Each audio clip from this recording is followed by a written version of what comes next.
Greetings, fellow humans. I am Alistair Lord, the Renaissance Yorkshireman, and this evening I'm interviewing Jonathan White, who I think could be described as a podcaster who's interested in male sexual health and teaches particular Taoist practices and meditations, Qigong and Tai Chi.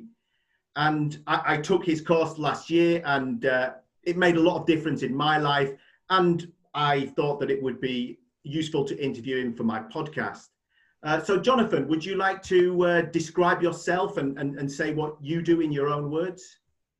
Yeah, so basically I'm an instructor of these male sexual practices, mostly Taoist practices, some Tantric, some other traditions kind of mixed in there. But basically my goal is to help men form a more conscious connection with their sexual energy because, as human beings, the sex drive is a very, very powerful force in our lives, but for most people, it's completely unconscious and they have no control over it. And it drives them to do these things that don't always serve them, right? So, right.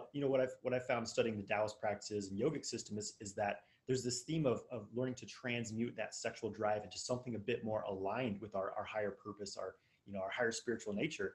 And so, for me in my own life, I had a massive transformation doing this type of work, being a young man growing up in this world, with the issues of porn addiction, certain sexual issues and things like that. Being able to gain this conscious connection to my sex drive and my sexuality really transformed who I was as a person. It gave me all this more creative energy to work with. And having gone through that transformation, I became very passionate about sharing these practices with men as well around the world. So that's what I'm focused on doing now. Great. So how old were you when you originally got started in this area? It was my early 20s. I was starting to practice yoga and meditation and was having some good results there, but it was still like, where does this sex thing fit in? Like, what's the sexual energy all about? I feel like there's a higher purpose to it, right? And I'd heard about like Tantra and this like idea of spiritual sexual practices. And, I was trying to find out more about this. And that's when I found the work of Mantak Chia. I think I was about 23 at the time. I read his book, Multi-Orgasmic Man. It really opened me up to the idea that for men, having this addiction to the ejaculatory orgasm is actually something that can deplete their energy and deplete their health. And that men can learn to be multi-orgasmic, to have orgasms without ejaculating, and actually use this semen energy to put into athletic abilities, to put into creativity, to building a business, whatever. And that's when I really got into this work. I started seeking out teachers. I studied under Michael Wynn, who was one of my Chia's students, and many other teachers of this work as well. So yeah, it was my early 20s. So I've been at it for 7 years now. Great. So one of the things I want to talk about is toxic masculinity. And obviously this is mentioned in a lot of different political narratives, some more so than others. To what extent do you think that toxic masculinity is an issue in the world today? And what do you think are some of the causes? Yeah, I mean, obviously there's many sides to this issue. And I'm always trying to stay in a kind of a neutral space and just kind of observe, what have I experienced in my own life? What have I observed in people around me versus just kind of like hearing this narrative that's easy to, kind of feed into mass consciousness in that way, right? But my own thoughts on this is that, yes, I would say just humans in general have kind of lost, in some sense, how to interact in a harmonious way. So obviously men often express this by being overly competitive, overly trying to be the tough guy, the macho guy, can't show any emotion, and some people take this in extremes as being violent and misogynistic, right? And so I think it really comes down to some core issues in that, a lot of us don't have good role models when we're growing up. It's like, we aren't really taught what it means to be a man, like how to have that, the ability to be a provider, to be a protector, but also, to be a gentle, to be a trustworthy human, right? And to be able to express from the heart, ability to connect to others from our hearts. So, most of us learn about ourselves and the world by, movies, media. We try to reenact what we see in films, and it's often just not a very realistic depiction. And so it leads to a lot of confusion, I think. And of course, there's also the opposite end of the spectrum of men being overly feminized in some ways, who are overly emotional, as testosterone levels worldwide are actually decreasing in men, maybe due to porn addiction, due to environmental factors, toxic products. There's a lot to it. So just in general, humans are, I would say, becoming separate from our true nature and that which truly makes us human. and I think there's many reasons for it. The advent of technology, spending all of our time staring at screens, it's kind of disconnecting us in a lot of ways from our true human nature. And so I think it really takes developing a conscious connection to yourself, doing meditative practice, going within. There's a lot of these ancient traditions where you kind of look within and see, where am I imbalanced within me? We all have this internal male female aspects within us, our yin yang nature, and when these things get out of balance, we act this out in the external world. And so that's I guess kind of my take on all of this is right. Ruined. It's funny because when you were talking there, it kind of made me think about a book I read recently about the masculine archetypes, and was it the king, the warrior, the magician, and the lover? And in that book, it gives an example of it in a positive manner, and then the kind of negative active and the negative passive. And it's funny when you said about really feminized men and then really aggressive men, and it's kind of like the negative passive is the more feminized man, and the negative active is the more aggressive man. So I mean, in my view, I think a lot of it relates to Jung's ideas about the archetypes, or at least that's how it seems to me. Yeah, definitely. And I think another thing is that it's often, as human beings, we're often very polarized. It's like we're either way over here on this extreme, or we're way over here on this other extreme. It's like this the Taoists talk about this, having this yin yang balance, but also getting back to a neutral space, like being able to cultivate this neutrality, the yuan qi, which is the original nature, where we're not so much over here on extreme levels, where we're always in polarity, we're always in conflict in a certain way. So when you're able to balance this yin yang within yourself, it really plays out in your external world. It's okay to be a strong masculine man, and at the same time, like I said, be able to open and be compassionate to others, to express from your heart and things like that. Right, great, thanks. So in what ways do you think that some of the meditative practices that you teach are solutions to some of these issues, both of sort of extreme aggressiveness, but also sort of the more feminized men? Yeah, and like I said, it's like you're going within, and often you're developing a direct connection to source, source energy, whatever belief system you have around that. It's like we're always trying to, we're taught to like take things from outside of us. Like, well, I feel empty inside, so I'm gonna like take this drug, or I'm gonna like take this relationship. And it's always this taking from the external world. We're coming from a place of lack, and I think that's what leads to a lot of these patterns.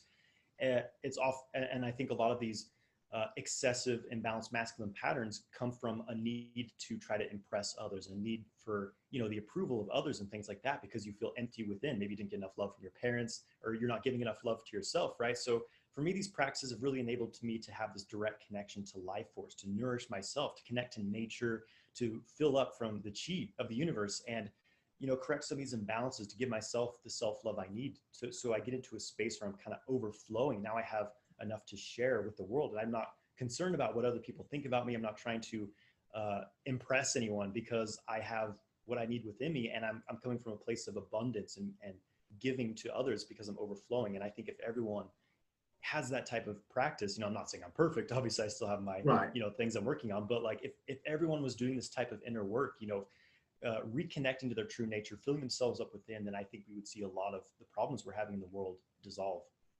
Right. So a lot of it's about recognizing that what you have within yourself is enough, and essentially that self-love is an important thing then, really.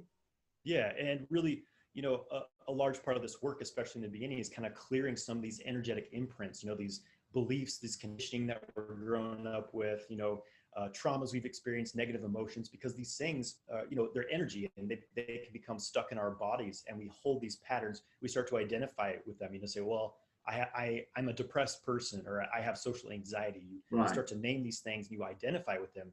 But if you can just clear that energetic pattern out of your body, which we do in these inner practices, then you're no longer carrying that pattern, and it transforms who you are. And it's a very holistic way of going about that. Right. Yeah. So, I mean, I guess what I'm getting from what you're saying is a lot of it's to do with inner narratives that we invest a certain amount of energy in, and it becomes almost an aspect of our character. And then we can be loath to let them go because we identify with them so much. Yeah, and it's this, yeah, it's this external pressure. Like your parents tell you enough times, this is who you are, this is, you know, all you can do with your life. You know, you start to believe it, right? But when you can shift around these belief patterns to something that actually works with you, who do you truly want to be? You know, what makes you happy? What makes you fulfilled? And you start to come from a more authentic place, I would say. Great. So you mentioned the Taoist tradition, and you said that some of your techniques come from Tantric Yoga. Is that right? Yeah, yeah. I've studied in several different systems. Right. So, I mean, within some of these yogic traditions of India and within the Taoist tradition of China, this idea of semen retention is, I don't know if perhaps normal is not quite the right word, but it's not viewed as particularly odd. You know, it's understood that it's part of these systems.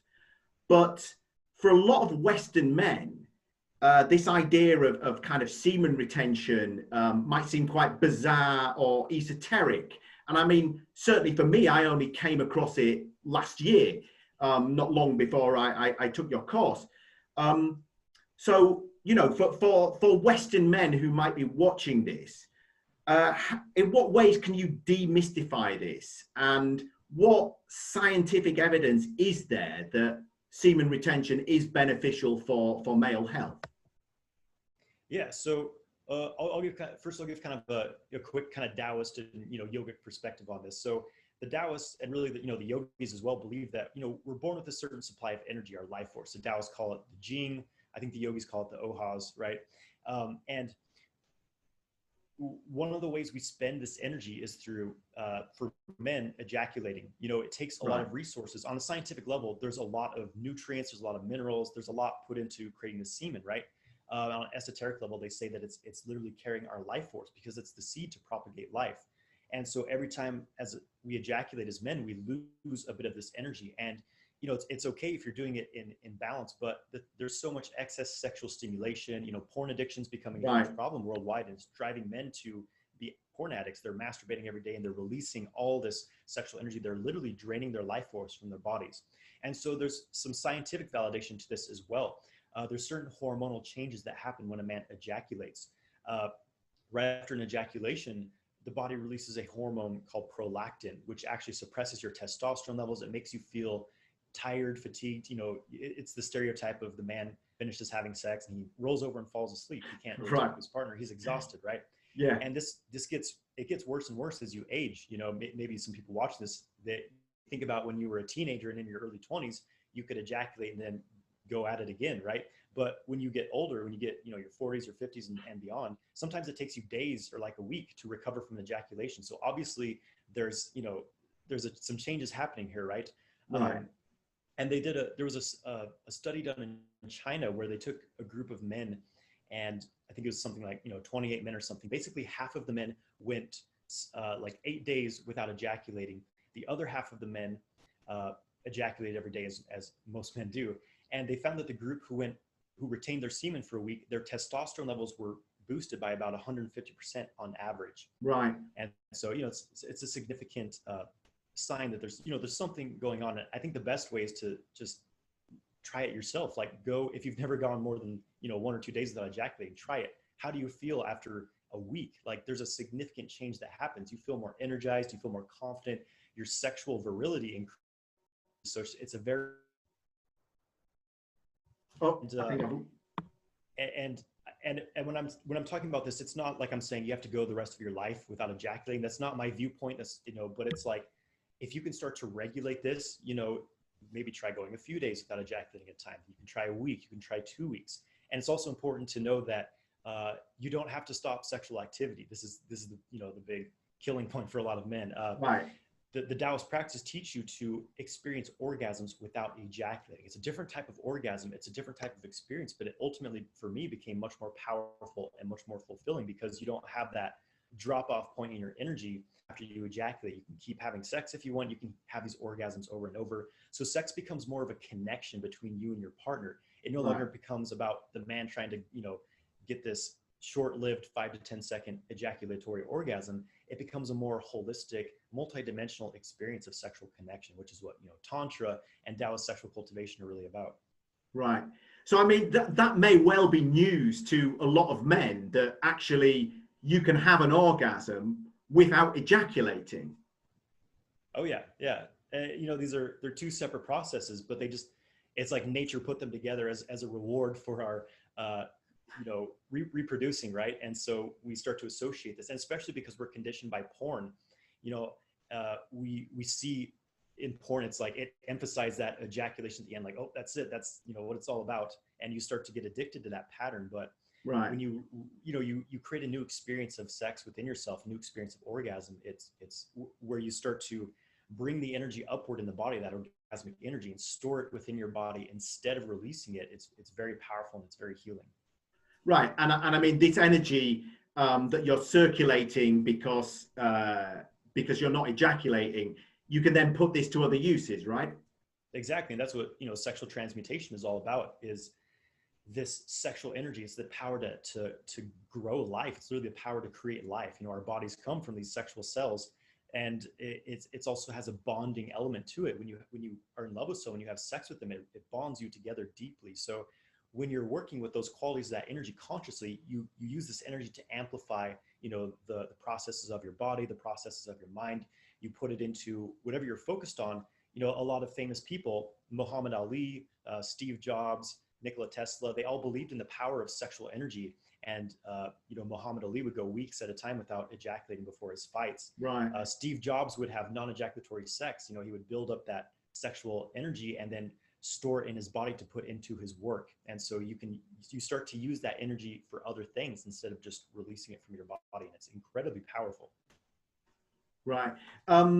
You mentioned the phrase sexual transmutation, and I think was it the I can't remember the book now that it was first mentioned in. Was it How to Win Not How to Win Friends and Influence People? I believe it was Think and Grow Rich. Napoleon. Think and Grow Rich. That's right. That's right. Yeah, and I remember I have it on my Kindle, and I was reading it, and actually that chapter it's really difficult to make sense of it, but because I don't really think that he knew what he was talking about. But he'd kind of come across the idea, but I don't know. I guess he was kind of couching it in some kind of arcane language, because I don't know, maybe he was embarrassed or something. But yeah, I do remember coming across it in Think and Grow Rich.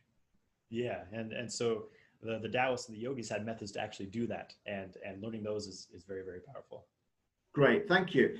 And finally, so obviously some of the ideas for people who are watching this might be completely new. I mean, they were completely new to me last year. So for any man who's interested in starting semen retention, I mean, what resources would you recommend? I mean, you obviously you have your own YouTube channel and your course, but are there any other things that you would recommend? Yeah, so yeah, lots of videos about this on my YouTube channel, but I also recommend Montauk Chia has several books on this subject. One I recommend is called Taoist Secrets of Love, Cultivating Male Sexual Energy. So that was written by Montauk Chia. Also Michael Wynn, who's my teacher, co-wrote that book.